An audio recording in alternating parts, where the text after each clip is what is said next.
I am so excited to start this series today. This is a series that I have been thinking about for months. Each of these episodes will be between 15 and 20 minutes. It's intended to be consumed while you take a walk or while you're driving or whatever. So let's dive in on how this amazing planet we live on and all the nature that we get to observe relates to some of the incredible things we are building, especially things in business. This episode is called The Oldest Business School on Earth. There is a research and development lab that has been running for 3.8 billion years, and it has never missed a deadline, never run out of funding, and never produced a failed product that survived. Its test market is the entire planet. Its quality control is life and death, and its entire catalog of solutions is sitting outside of your window for free right now. And I would say it's quite beautiful. Welcome to the Solaris Sessions. I'm Melanie, founder of Solaris Method, and this show lives at the meeting point of two words that most people think don't belong together: the strategic and the sacred. I read the patterns of nature, that sacred geometry, the spiral, the seasons, the spectrums, and I apply them to make businesses simple, whole, and clear. And today, in this very first episode, I want to hand you the master key to everything we're going to do together. It's one idea, it's very old, and once you see it, you can't unsee it for the rest of your life. Okay, here it is. The same patterns repeat at every scale of reality. The spiral in the sunflower is the spiral in the hurricane, and it's the same spiral in the galaxy and your fingerprints and shells, and I could go on and on. The branching of the tree is also the branching of the river. And you'll notice when you see an image of the lungs, the branching of your own lungs. The ancients had a phrase for this, and it's carved into the foundation of every wisdom tradition that I have ever studied. And that's why I'm so excited to create this series, because it's time for businesses to see the patterns to make your lives a lot easier. It's like that old axiom, as above, so below, as within, so without. Modern science rediscovered this and gave it some new names. You've probably heard fractals or self-similarity or scale invariance. And a discipline was born out of it called biomimicry. That's the practice of observing nature's time-tested strategies and applying them to human problems. But here's what I really want you to hear today. The scientists and the mystics are describing the exact same thing. Nature runs on patterns, and the patterns repeat itself at every level. And if you learn to read them, you can read anything. Anything. A cell, a forest, an economy, an idea, a marriage, and yes, what we're going to talk about today, a business. So let me tell you what these correspondences and the study of this has already done, because I want you to feel how real this is before we take it somewhere else that I haven't seen anybody else take it. So in Japan, there was a bullet train with a problem. It was too fast in a way. And every time it exited the tunnel, the compressed air in the front of it was released with a boom loud enough to wake up the neighborhoods half a kilometer away. So the engineers were baffled and they were just stuck. And then a general manager, one of the technical division people who happened to be a bird watcher, he remembered something. The kingfisher, it's a bird that dives from air, which is thin, into water, which is dense, at a very high speed with barely a splash. It moves between two mediums without the shock because of the precise shape of its beak. They redesigned the nose of the train after the kingfisher's beak, and the boom disappeared. The train got faster and it also used less energy. So a bird solved a $1 billion engineering problem because a bird has been solving that exact problem for millions and millions of years. Aren't these great? So here's another example. In Zimbabwe, an architect studied termite mounds, these towering structures that stay cool inside even when the African sun pushes the outside temperatures to the extremes. The termites do it with no machinery at all, just this genius arrangement of vents and channels that let the structure breathe. So he designed an office building on the same principles. It uses a fraction of the energy of a conventionally air-conditioned building of its size. So the termites were the architects and he was the translator. Another example, in Tokyo, researchers put a slime mold, a single-celled organism with no brain, no eyes, no plan, onto a map of the region with food placed where the major cities are. The slime mold spread, explored, and then pruned itself down to the most efficient network connecting with all the food sources. And when they compared its final shape to the actual Tokyo rail system designed by generations of brilliant engineers, it was nearly the same map. A brainless organism reproduced one of the most sophisticated transit networks on Earth. Because efficient networks are a pattern, and the pattern doesn't care whether you even have a brain. This is how flow works. This is how nature works. This is why we can let go of control and trust that there is something more intelligent flowing within us. There's a woman who named this discipline Janine Benyus. She said that nature can serve us in 3 ways: as a model, as measurer, and as a mentor. Model, copy the design. Measure, use nature's standard to judge whether something actually works. Because nature's standard is survival over deep time, not a quarterly report. It's survival over time, and usually it's a lot of time. And mentor, change your relationship to the natural world from extraction to apprenticeship. Stop asking what you can take from nature and start asking what you can learn from her. Companies have done this. Nike has done it. Interface, one of the world's largest carpet companies, rebuilt its whole way of operating around it. Now, there's serious money in it, and there is serious data and literature behind it. Harvard Business Review publishes on this exact thing. None of this is fringe. Okay, but here's what I noticed, and this is where our path leaves the main road. Almost all of it, the trains, the buildings, the materials, the corporate sustainability programs, applies to nature's genius, to the product, to the thing that to the one, or it could be many things, to the thing that the company makes. It could be to the supply chain or to the building that the company sits in. And I have not seen hardly anybody ask this next question. And it's an obvious question. It's the one that's hiding in plain sight. I love this. What if the business itself is the organism? What if? What if the business itself is the organism? And I believe it has a spiritual body, and that's where we can get into egregores, which is a whole other thing.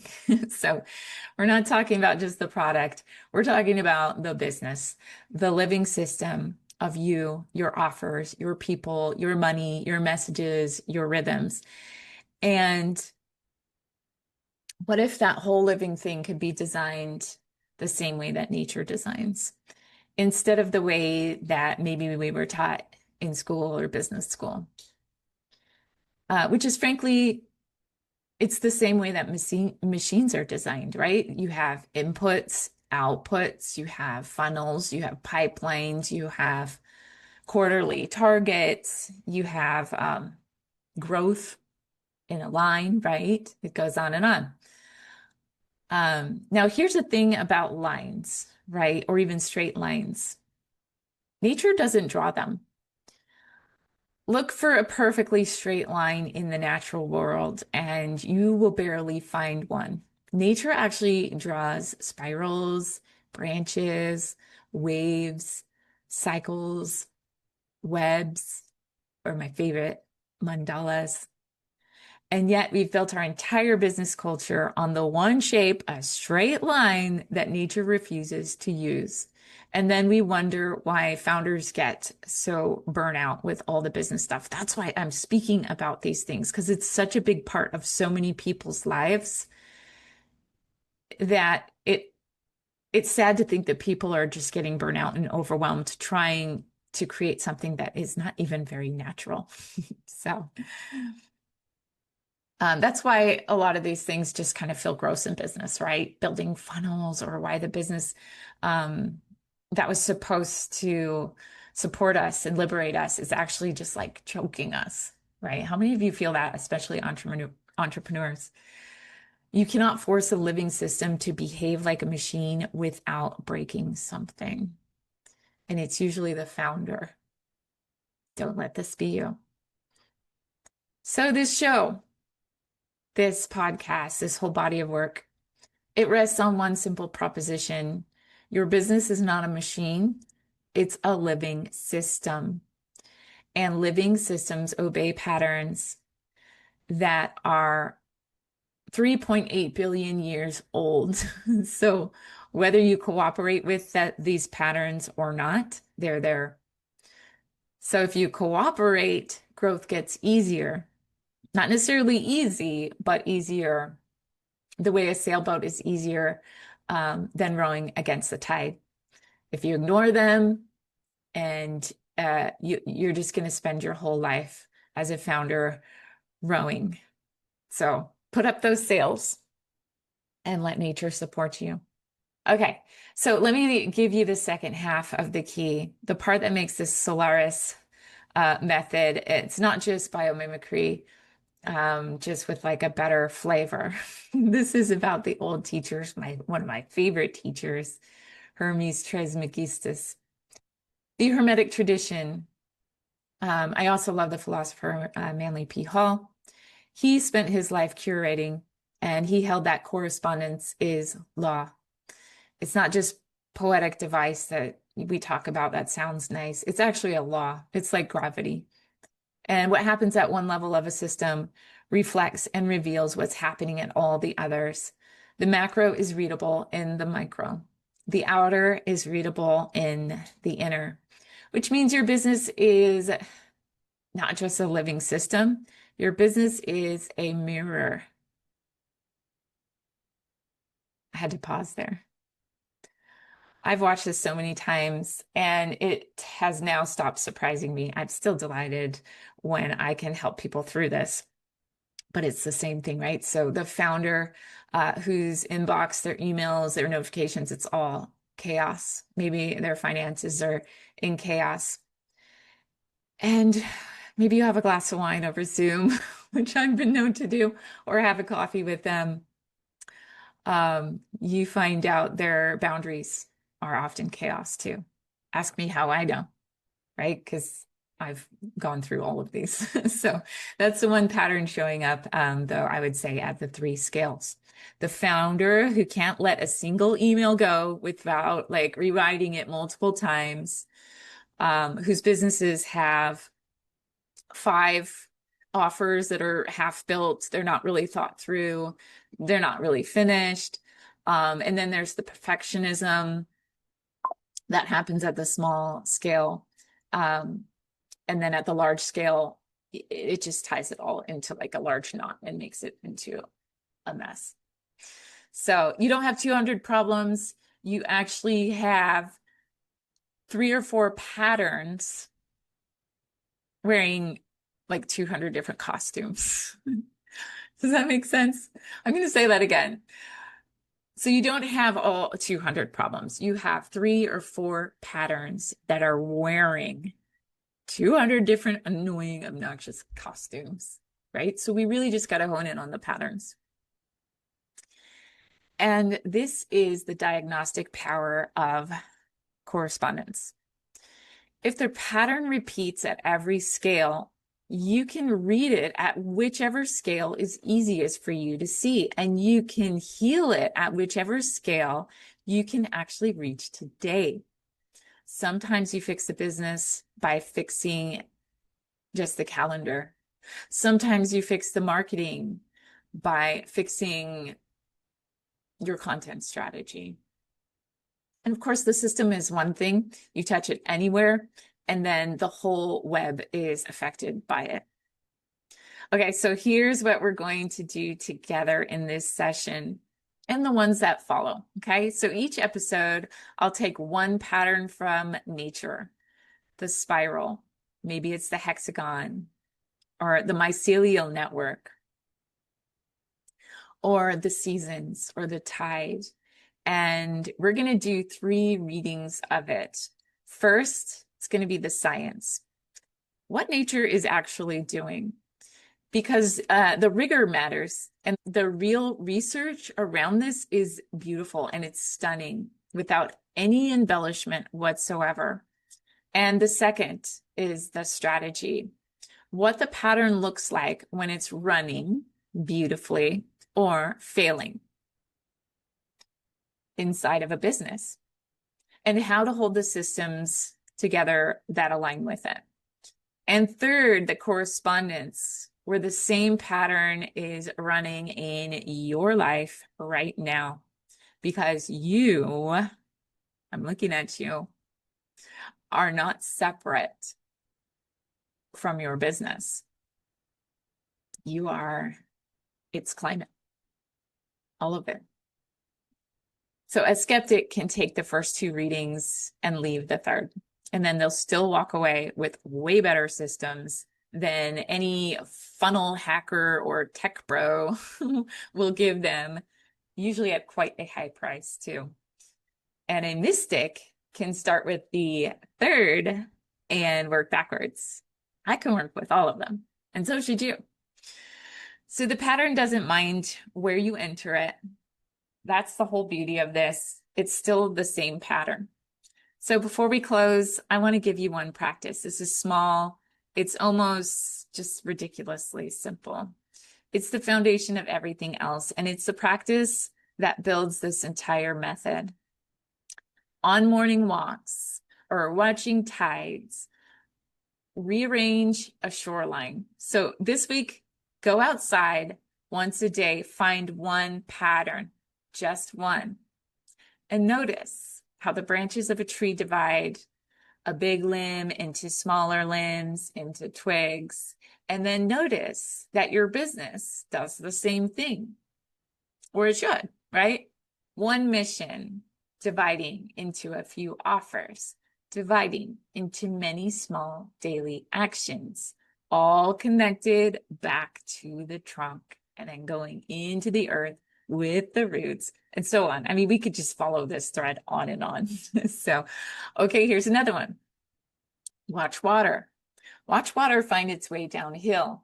And notice, it does not get in a fight with the rock. It doesn't argue. It just goes around it, and it gets where it needs to go. And ask yourself, where in your business you've been arguing with rocks or fighting with twigs and things. Don't do don't do anything about it just yet.